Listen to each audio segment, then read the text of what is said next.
Ayun, busog na naman ang ating mga mata. At syempre, ang dami na rin kinilig. Hello, magandang umaga sa ating lahat. Ayan, mga ka-ITZYs.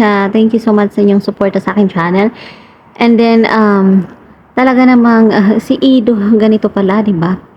Kasi nga, makikita po natin ah, habang nag-uusap sila ay medyo namumula itong si Bibi Beyonce. At ito ay napansin agad ni Kalingap Ido. At nag-alala siya kasi nga baka daw meron siyang allergy o sa mga kinakain nila, di ba? And then nagtanong nga siya kung may sakit ba si Beyonce. Sabi naman ni Beyonce is wala naman daw. So makikita talaga natin na kahit saan at kahit kailan si Kalingap Ido ay talagang napaka concern dito kay Bibi Beyonce.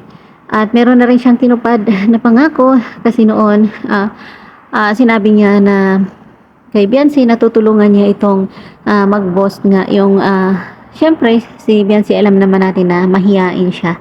At sa nakikita natin ngayon na talagang nag-level up, 'di ba? Nag-level up ang ating Bibi Beyonce sa tulong na rin ni Kalingap Ido kasi kahit naman walang vlog ay nakikita pa rin sila at kampante po at comfortable po siya kay Kalingap Ido na kasama. So yun, talagang masasabi ko is wala na, safe na si Bibi Beyonce sa piling ni Kalingap Ido. At siguro naman sa mga nakikita natin sa mga vlog ay talagang may nabubuo na pong love sa isa't isa. Siyempre alam naman natin si Beyonce is crush niya si Ido.